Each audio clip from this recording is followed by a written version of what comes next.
you know? But I don't know what kind of a Krampus I want to be because I'm female. So do I want to be like a feminine Krampus? Hmm. Or do I want to be a stockier, scarier Krampus? Is Krampus gender neutral? Like, we have to figure this out. We'd have to give this some thought. There's I forgot about the one that happens in Dallas, the Krampus. What is it? What's Dallas like a Krampus parade? Society Walk 2016. Yeah. Yeah, they do these epic parades. Oh man, I would travel anywhere for a Krampus parade. Yeah, Anywhere. that's really friggin' cool. Would specifically want to travel overseas for a Krampus parade. Oh, I want these to are. scare the hell out of children. This is a good one. Yeah. I can't even So, pronounce where that's from. Kirchenlof in Klagenfurt. what in the world? Those are all made up names, aren't they? They're not. Okay, so we've got Krampus, we've got this. We were talking about a sea village town and such like that. So let's talk about Cape Cod.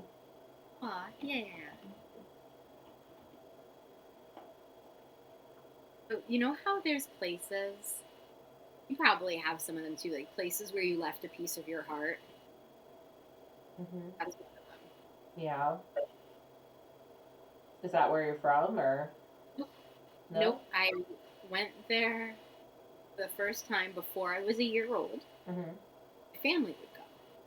And then I went until summer I turned 13. My birthday's in August. We used to go in July. That was the last time I would go Cape Cod until I was 24.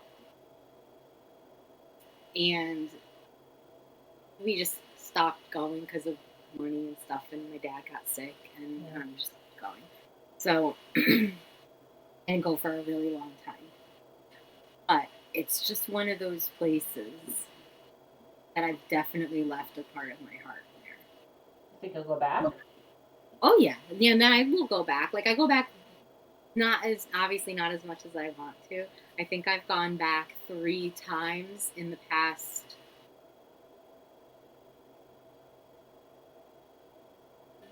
2, maybe 4 times in the past 20 years. Okay. So not as much as I want to, because I would honestly, I think I'd move there. Yeah.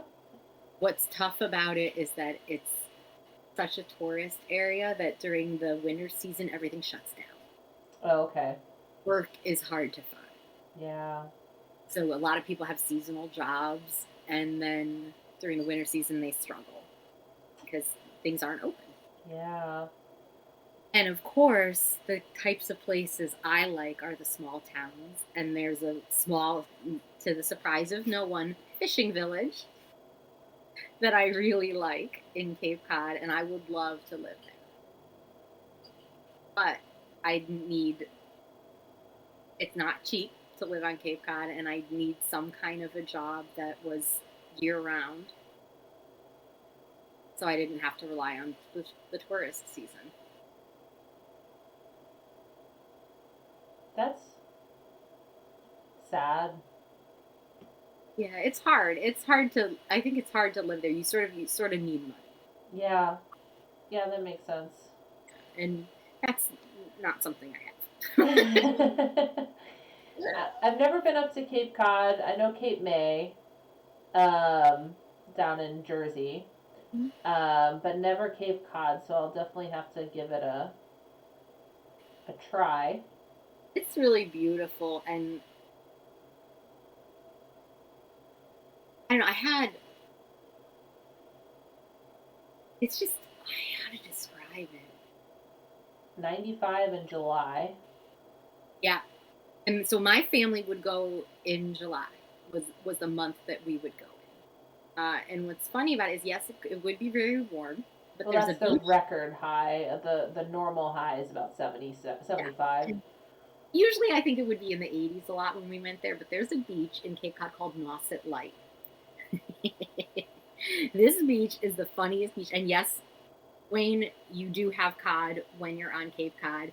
being vegetarian now, it's a little hard for me to imagine going to Cape Cod and not eating fish. Because that was like such a big part of it. And it's, I mean, their name is Cape Cod for a reason. Right. Now, what did you say the beach was called? It's called Nauset Light, Nauset. And this beach is one of the most fascinating beaches because it is cold as all get out. So cold. And it's very wavy and very rocky. And there's a big undertow. And if you are not a strong swimmer, you should not go on this beach. So, and we would go every damn year. Yeah. I am not a strong swimmer. I've never been underwater in my life except for when I was 2 and got dunked into a pool by my brother. It's a long story. All my siblings have tried to kill me. More about that later. And and so my mother had to jump in her clothes to save me, and that is the only time I have been underwater. So needless to say, I would go into Nauset Light up to like my ankles. Yeah. Yeah, I once got swept in by an undertow and I almost died, and so now I go into my ankles in the ocean. In the ocean. Unless it's like I've been to Aruba and British Virgin Islands and I was able to be like, oh, this isn't so bad, but like calm water and there's no waves. Exactly. Cool. But no. No. Well, that's it. That's really cool. That you have that backstory and that you have that love for Cape Cod. I think that, especially being your childhood stuff, you know. Yeah, because there was a lot of times when you feel so weird when you're a kid, and I didn't feel that way in Cape Cod either. Like I guess like autumn in Cape Cod, or right. Because I didn't feel weird there either. That's cool. Yeah, that's your special places. Yeah. Although that sounds creepy. Your outer special places, not your inner special places. I don't. Yeah. Now I'm thinking of that stupid song that I was singing when Wayne was here, the Secret Garden song by Bruce. Oh, Secret Garden. Okay. You know that song? It was in Jerry Maguire, I think, and they actually had a version that they spliced Jerry Maguire quotes into. Very dramatic. When we're off the phone here, go and look up the Secret Garden, the Jerry Maguire version. Have fun. Okay. It's so cheesy, but yet it's like the lyrics are something like there's a secret garden she hides, and it's like, ew, that's her vagina. I know it, and we all know it. Like, we know what you're talking about. Just say it. That's freaking great. So we were touching on Krampus. I went back to Cape Cod because we were kind of in the. I was curious about that one. It was very specific. But let's go back to witches and tails and puppy dog snails or something like that. All right, so not witchcraft. There we go. Oh, good. Midnight. Oh, good. Midnight's gonna use the litter box. Okay. As long as I don't have to see. I just cleaned the litter boxes today, and. No, you'll hear it, but you won't see it. Yeah. All right, so we've got witchcraft. Now, is it witches or witchcraft? Oh. Okay. So tell me, a practitioner is a witch. So tell me some stuff about witchcraft. They call it witchcraft. Witchcraft. So I don't necessarily think of myself as a witch in terms of like practicing. It just doesn't feel like it fits me. Shamanism feels more like it fits me. Mm-hmm. But there are certain things that I resonate with about it, certain things that I don't. Certain things. Thank you, Midnight. Midnight. Yay! Feline ASMR. Yeah, and it's so I have like a fascination with it, and this. Why or where did it happen? I don't know, actually, Rusty, because remember when I talked about that costume I wore when I did in the recital? I played a Munchkin in the Wizard of Oz in the dance recital. Mm-hmm. Okay, well, there was a the witch that comes down, and they had it. Now, okay, so we're real low budget here. We're just a dance recital. But when the witch came up, they had like a poof of smoke that happened. And, all the Munchkins, oh, midnight, aren't you special?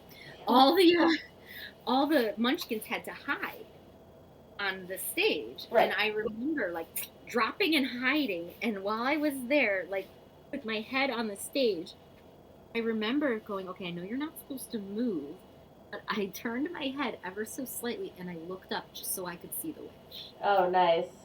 Just wanted to see her. Right. Because I thought, God, this is so freaking cool. And so I've had to think about them. And I also used to be called a witch when I was little. Huh. Not in a good way either. Okay. I don't think. It didn't feel like a compliment. I don't think it was meant as a compliment. But I always remember feeling a little bit proud. Good for you. Because it just felt like, yeah, what of it? Yeah. With a confidence that I didn't normally have. Right. Oh. So, yeah, so that felt kind of neat. And so then growing up, like, I remember entertaining it more and learning about it more. And I have a ton of books about it, of course. Of course, I have a ton of books on it. Right. And of course, I still have to read practically every single one. But I started amassing a collection of them. And so, but it's always been an interest for a long time. And then as I got older, I started learning that, there was an actual historical component of this that I didn't know a damn thing about. Mm-hmm. So then, I started reading books about Salem, and then I, visited Salem and, and learned more about the actual historical component of it. And so now the interest has changed a little bit. And like, I wouldn't say that that moniker fits me, what I am and what I do and what I believe, but some aspects of it certainly do. Yeah. Yeah, I was looking too, and just some of the awful stuff that witches were portrayed as, how much, I don't want to say like grief they got, but like how they were prosecuted, like they were just, I don't know, if there's evil witches and regular witches, how are you supposed to tell the difference? But at the same token, like, putting somebody to their death because they're like, that's a witch, and you're like, can't prove it, so it must be true. Like, that is crazy. And what's alarming is, the reason why, because I think, I'm not 100% sure on this, but in the New England states, I believe Connecticut was the first one to hang someone for witchcraft. But we don't have a whole tourism industry wrapped around it. We don't have huge, museum displays about it or anything like that. And the reason, in part, why Salem does is because it was such a short span of time and such a concentration of people. Like so many people convicted in such a short period of time. Yeah. And the more that you read about it, the more you read it, the I guess like the head political figure of the town was in England, because we came from England colonies and was over in England doing something, and then came back and was like, what the happened here while I was gone? Right. What in the hell? And he was like, no, you can't count on spectral evidence as a real thing. That's not a thing. And it seemed like it took one head person to come in and go, no, children, no. And I mean, obviously it's not that simple. Right. But it's the more you read about it, the more interesting you find out about people and their dynamics. And we've seen in current times when they refer to things as witch hunts, and you can feel the energy around that. And sometimes it's an accurate description, and sometimes it's not. Right. But certainly there's things like an emotional witch hunt and like a political witch hunt and things that do happen. Yeah. And people still, in other countries, there's still people being accused of witchcraft. Yeah. That's and having true. it be a really serious thing. Very serious accusation. I was trying to say by region. I'm trying to think where. As of 2006, between 25,000 and 50,000 children have been accused of witchcraft and thrown out of their homes. Mm-hmm. These have been subjected to violent abuse during exorcisms or supervised by self-styled religious pastors. That's just crazy. It's very shocking, and don't look up pictures. Oh God, never. No.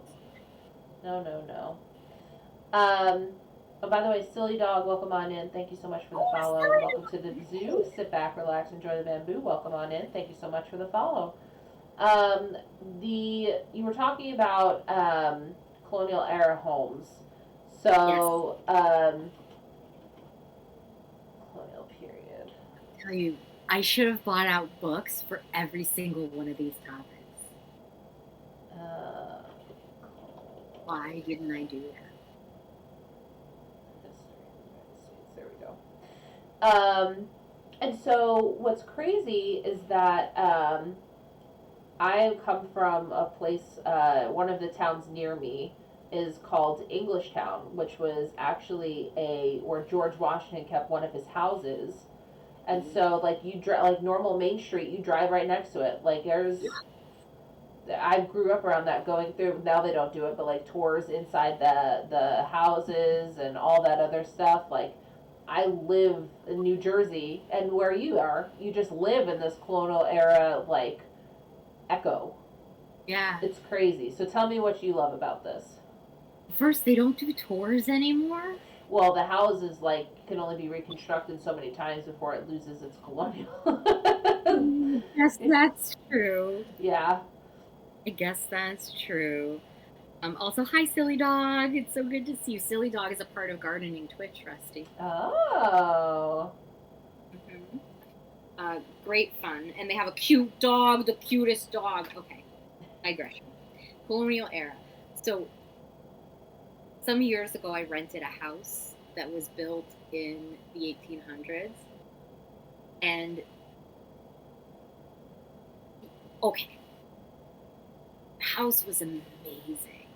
It is the most beautiful house. And when I first went in, I brought a friend with me to look at it before I agreed to rent it, because the house is where a friend of mine actually grew up, and I would have been renting it from her father. Okay, and I did. But when I brought my friend there to look it over, she walked in and with me, and the house was pretty much devoid of furniture. It didn't really have much going on. And she said, "Oh, well, Jamie, this house is just you." Yeah, right? It was brown and wooden. Okay. I always thought I would never live in a brown house. I thought it was depressing to live in a brown house. Turns out it's just freaking cozy as hell, and now brown is my favorite color. Okay. So go figure. Hi, Toothless. Do you want to see everybody? Nope. Turned right around and left. Forget you. So it was just this really cool house where I felt so at home there and so at peace. And I felt like where I began, the house ended. And where the house ended, I began. Wow. And I remember... Oh, and there's a beautiful quote about a home that Mark Twain said, and I wish I could find it. Maybe I'll try to find it really quickly, because it's a very specific quote, and it says everything I want to say about that house. When I moved into the house, it was a really challenging time news-wise. Uh, I'm not really comfortable talking about this that much, but it was a very frightening school shooting that happened in our state. Mm-hmm. And at the time, I worked for a newspaper company. And that was one of the towns. Okay. Because it was in our state. And I didn't have to go on scene. Thank God. Right. What I had to do was take care of social media during the situation and afterward, and answer emails from people. Oh. So it was a lot. Yeah. And all of us on the Connecticut team didn't want to stop working. Yeah. Because we didn't think we could.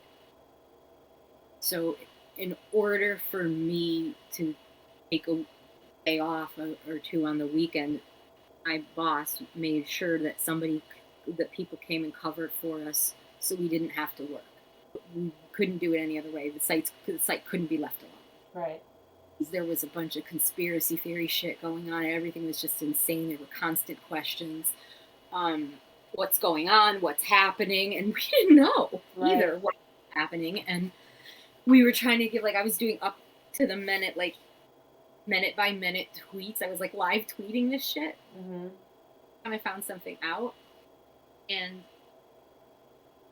I felt, because I had just moved into the house not all that long before that, and I felt like the house hugged me. Aww. Yeah.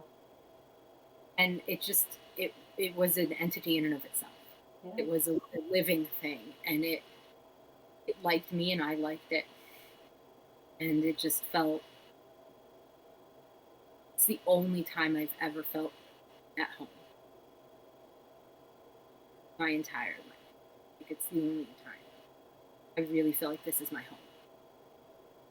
And I had to let the house go because it was up for sale. And I did want to buy it. I really wanted to, but knew I didn't have the money to treat the house with the dignity it needed to be treated with. Yeah. In part, so I let it go. And the person who bought it, the family who bought it, he's a big history buff. He is restoring it back to its roots, and he's maintaining all of its original structure. Nice. And he's giving it the integrity it deserves. Yeah. This is the most beautiful thing that could happen. And I met him at a colonial era home. I was doing a tavern night, and one of the women organizing it said, "Jamie, I need to introduce you. This is the man who moved into the house." And I was like, "Oh, I lived there." And he said, "Do you want to come and see it?" And I said, "Yes." And I got to go and see it and see what he did to it.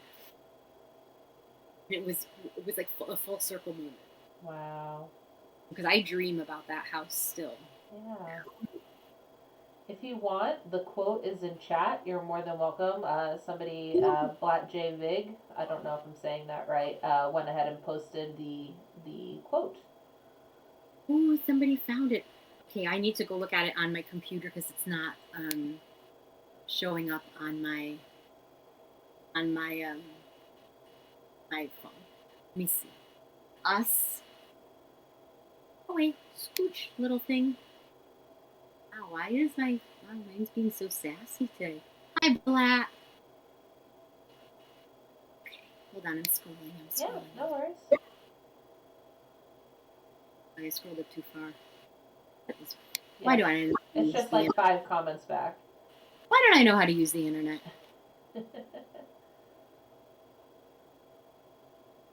Let's see. To us, our house was not unsentient matter. It had a heart and a soul and eyes to see us with, and approvals and solicitudes and deep sympathies. It was of us, and we were in its confidence and lived in its grace and in the peace of its benediction. That's beautiful. I do believe that's it.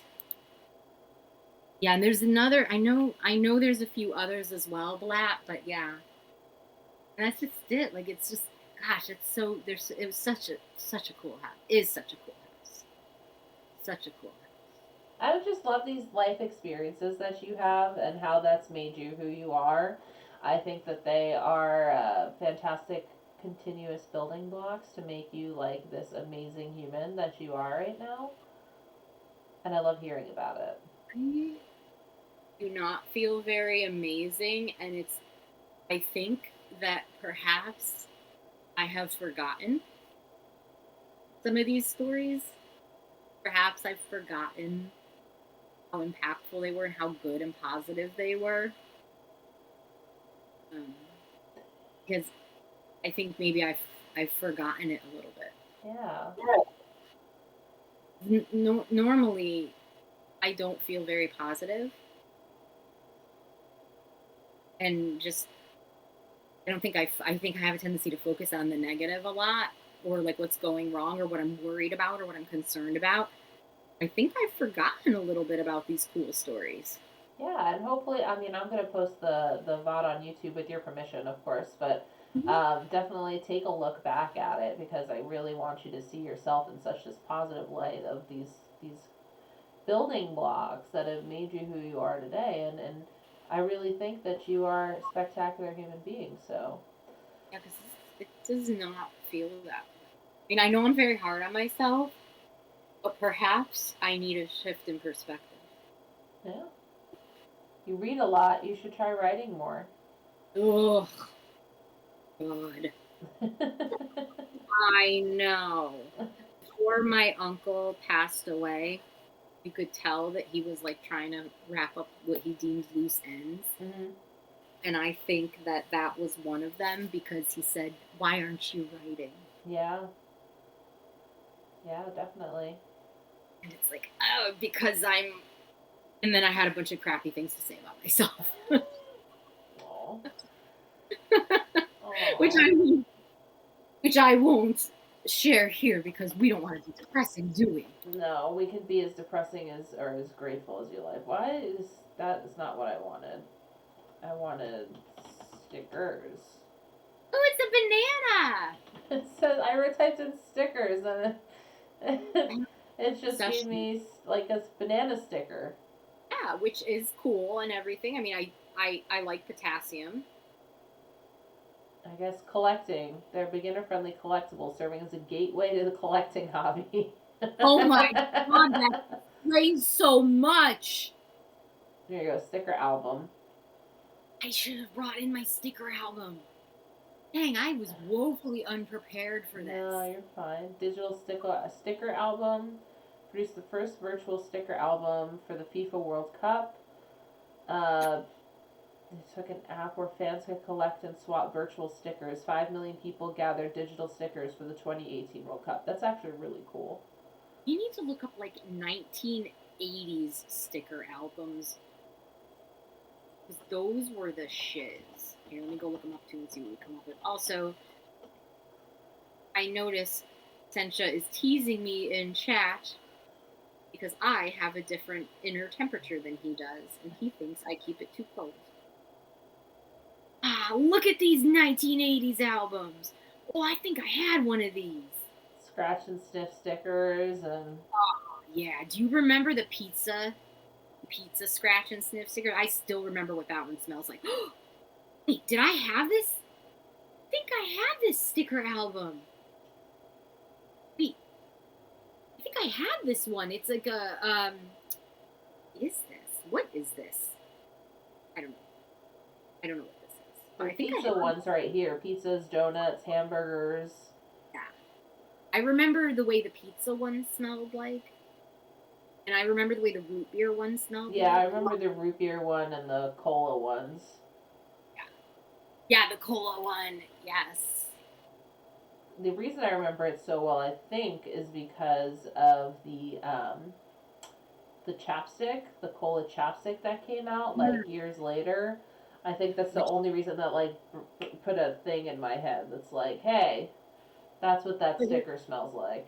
It reinforced it. Yeah. Yeah. Black had Where's the Beef, Wendy's, Scratch and Sniff stickers in the 80s. Honestly, those were amazing. Ah, Silly Dog had a tire scented one. Oh, Okay, that's funny. The burnt tires. I think I've smelt that one before. The I burnt never rubber. had that. It's not like a tire. I thought it was like burnt rubber. Could be Oh, I never. wrong. Because there were bad ones too. Like there weren't just good stickers, smelly stickers. There were bad ones. It was like the Bernie Bott's every flavor beans, only in scent. Yeah. But yeah, oh god, I love stickers. So and now I still love stickers. So when something like important or fun happens in my life or I accomplish something, I'm like, can I get a sticker? Like it's the first thing I ask, like whoever's in my vicinity. So even when I got like, I'm scared to get like needles. Mm-hmm. So when I had to get a vaccine, I was like, "Can I have a sticker?" And the nurse was like, I don't have any stickers." And it's like, aw. And so then I said to my roommate, "Can I have a sticker?" And he was like, "Where am I going to get you a sticker?" And I was like, "A store, duh." Yeah. Give me a sticker. Right? Like, I want a sticker. And then he didn't get me a sticker. And I was so sad. And I complained about it to a friend of mine. I was like, "I didn't get a sticker." And I was like, "Jim never got me one." He's like, it's not the point that I can get a sticker myself. Right. Somebody has to It's give you a sticker. Yeah. So then my friend sent me a card with a sticker in it because Aww. That's a good friend. then later on Jim would buy me stickers anyway, so it's okay. He redeemed himself. Oh, okay. That's good. Sencha says you tried. Yeah, I tried. I did the thing, and I finally got my stickers. But yeah, it's like I want stickers. I think, and the thing is, Rusty, I don't think stickers should stop when you become an adult. It is a very simple way to make a grown-up happy. I agree with that.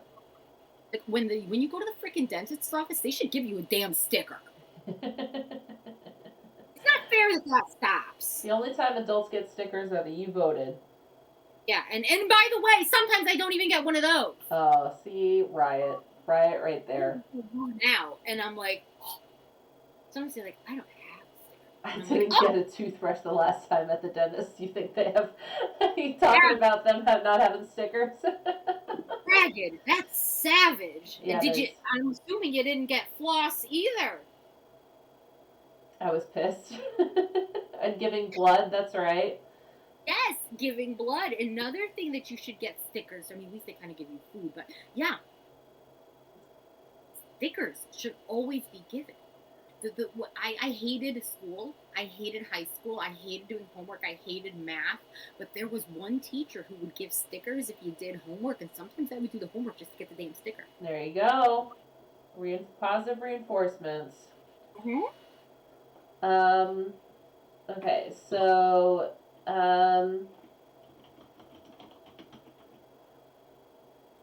let's talk about some negative here real quick before we come back to my favorite thing that's on your entire list. Well, that's a lie. I have two, so we're saving those for last. Okay, so tell me why horror is not your thing. Do you get? Okay. Is it just spooky easily, or is it what is the? In part, yes. Like, I know a lot of you have heard me talk about my chickenometer, where I rate books and movies based on how many chickens it is, because I feel like a fearful person. I feel like I'm easily frightened. I'm certainly easily startled. Like, I could be here and knowing that I live with someone, knowing that they exist, and sometimes I will be talking to them, and then there will be a pause, and then they'll go to say something else, and I'll practically jump out of my skin because I didn't expect them to speak at that moment, and it startled me. I'm very easily startled. And I feel like I have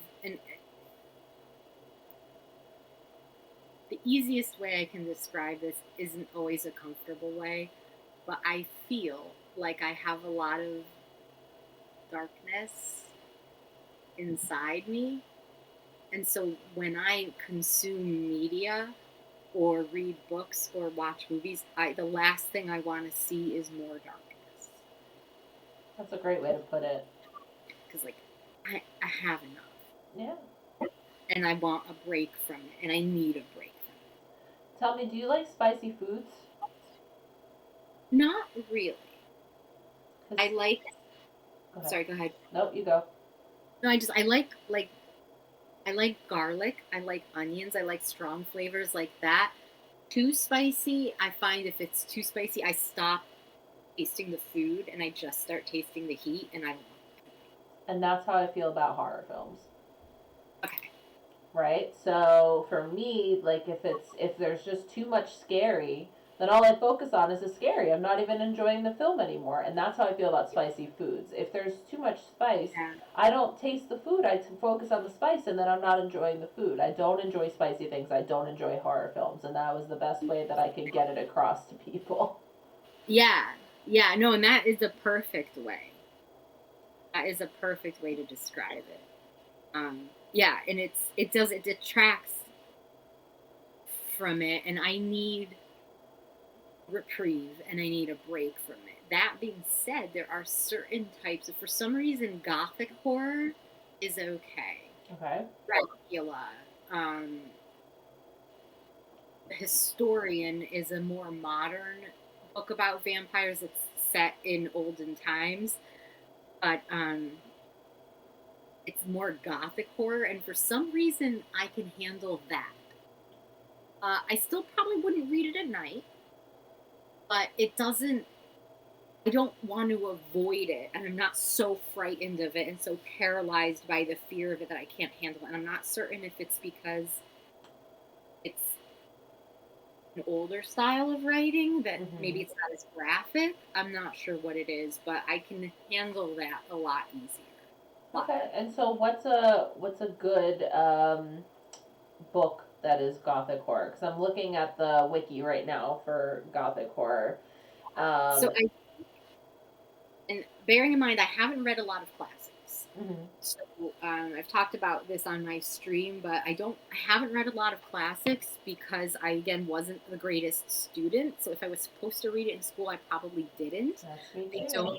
Yep. And I don't think I read Dracula until about maybe 2 years ago. Something like that. Oh, hey, Esram. Hey, Esram. I can handle Pit and the Pendulum Center. Yes. I can handle Edgar Allan Poe. Nice. Yeah, so American writers: Edgar Allan Poe, Nathan Hawthorne, Dracula, The Beetle, Jekyll and Hyde, and then later includes Stephen King, Anne Rice, Toni Morrison. Yeah, no, definitely Stephen King. No. Yeah, I don't do Stephen. Oh, I don't really do many scary books at all. Too scary. Okay, well, Sencha Katner says Pit and the Pendulum's brutal. Okay, then maybe I can't handle it and I will avoid it. It's been a long time since I read it. Maybe I do need to avoid it. Maybe it's too many chickens. Too many chickens. To be determined. Now, we're talking about a bunch of scary stuff, but you like Halloween and you like gothic horror. Do you feel like it's again like the spicy food metaphor, where if it's too much, it's just too much, like it's not enjoyable? Yeah, and there's also certain things that, like, people will say, but it's not real, Jamie. The movies, it's not real. But the things that are happening are real. People die. Right. People die in scary ways. That stuff is real. Right.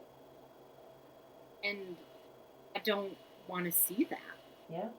And you shouldn't have to, and you don't have to. Yeah, that's the thing about books, is you can choose whether or not to read them. So it's like, I know people are frustrated sometimes that I won't watch certain movies, but I won't, because for me, I guard my mental health very, very strictly, or maybe even sometimes too strictly. if that's going to mess up my sleep, if that's going to mess up my mental health, I'm out. Yeah. I'm out, because I will see images for a very long time. Yeah. I will replay passages for a very long time. And I don't need any more to the collection. I don't have to add any more to the collection. Yeah. No, I agree with you. I really do. Sencha says she can't handle scary, but here I am, a lifelong horror freak. Now the phrase is birds of a feather stay together, and then what's the second one? The couples. What is it? There's birds of a feather stay together, and then there's the opposites one. Not opposites attract, but something along those lines, right? So you could say it's either oh yeah, or they're exactly alike, or opposites attract, right? And I I mean, think well, yeah, yeah. I think it's, well, I don't know. I'm stuttering. Sometimes when I get uncomfortable, I stutter. no, don't worry about it. I don't want you uncomfortable, so let's talk about snails. No, yeah, So okay. Talk about snails. I got you. I got you, Segue. Jimmy. All right. So you think anything is cute, but tell me why the snail is cute. And would you ever be a snail for Halloween? Okay, God, yes. I would freaking, and a horseshoe crab. I also want to be a horseshoe crab. The snail is my spirit animal. What did the snail say on the turtle's back? While it was on the turtle's back, I should preface that. What did the snail say while it was on the turtle's back? Mm-hmm. Hurry up. It goes, wee! Oh my God, that is the most adorableest thing. Okay, I've got one for you. Okay, go ahead. It was actually my senior quote. Okay. My second senior quote. I had 2 senior years. Enough about that. Mm-hmm. No, we'll talk about that later. But yeah, I had a senior quote, and it was this.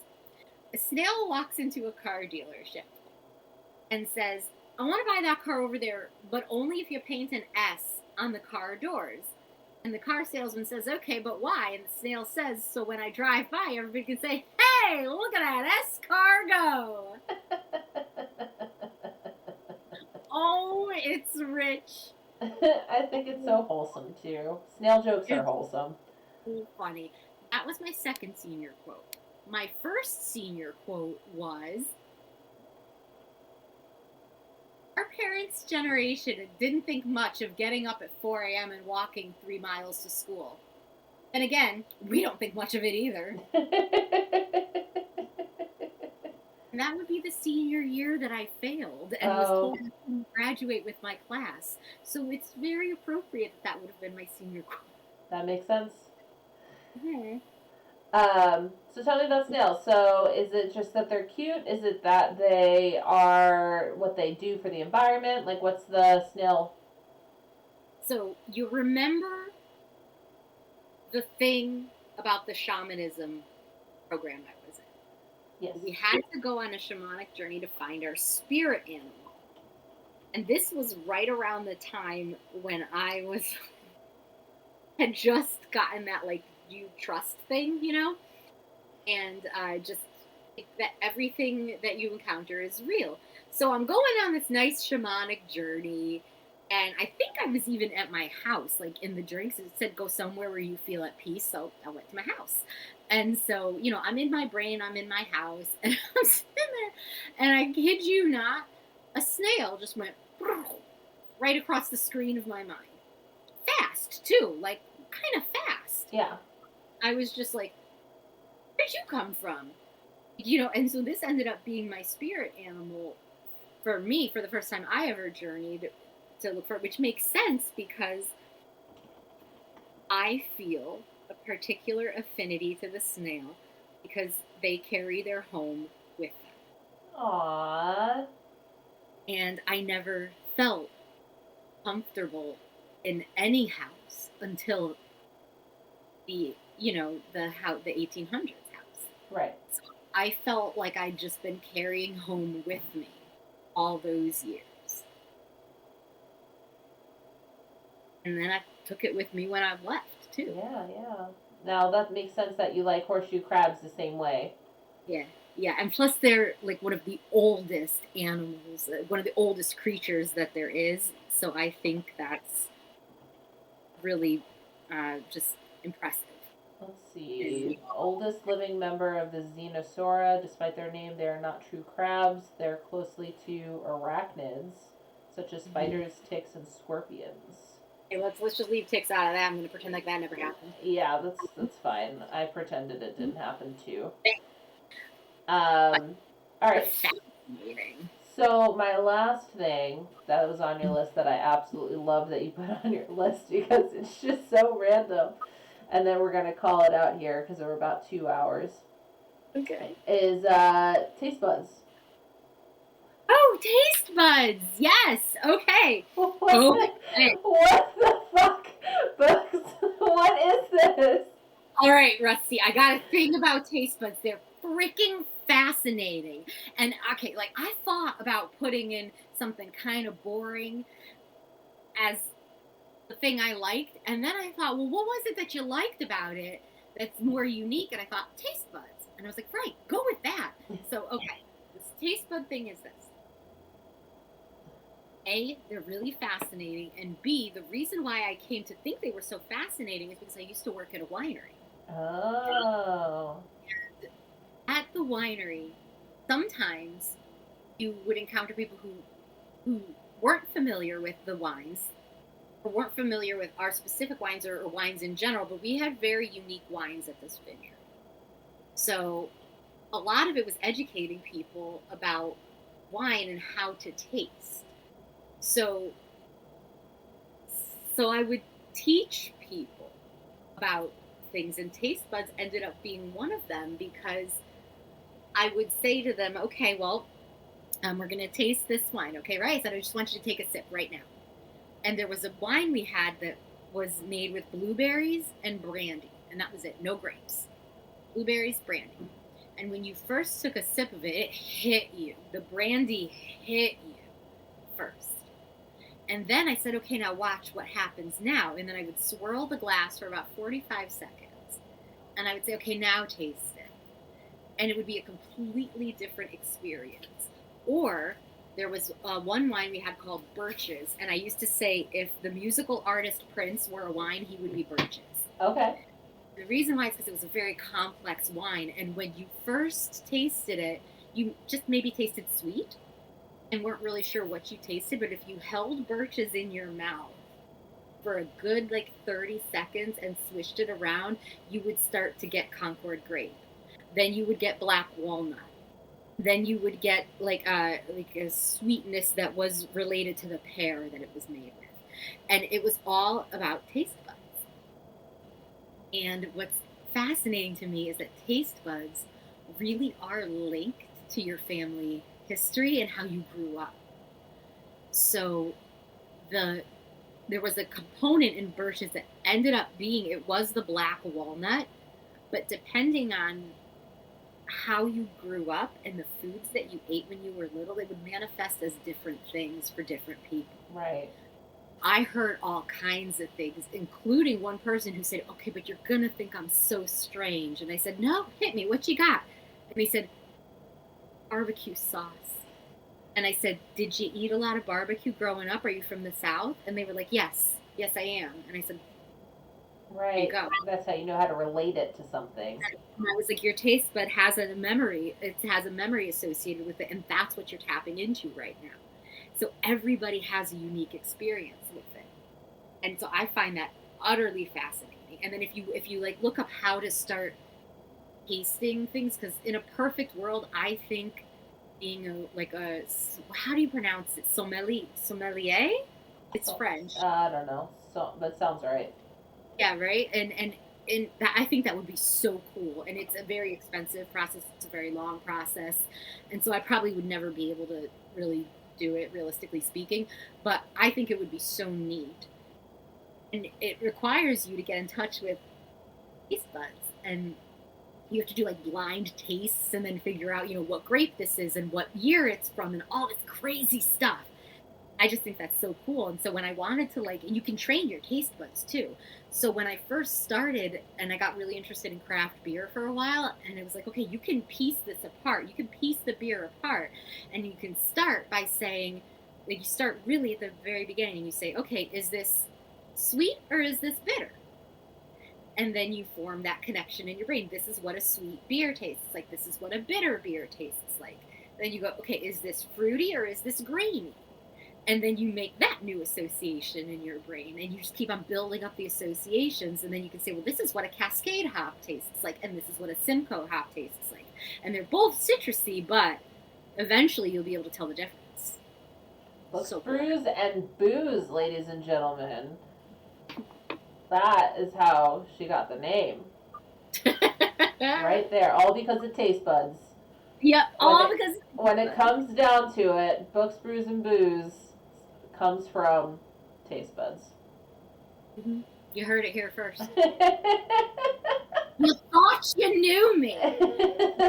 Now you do. Yeah, that's the point of this show. All right, guys. Well, thank you so much for joining out. Jamie, thank you so much for being here. I appreciate it. I've had a great time, and as I've told you 100 times over, you're just such a lovely individual, and I absolutely love talking with you.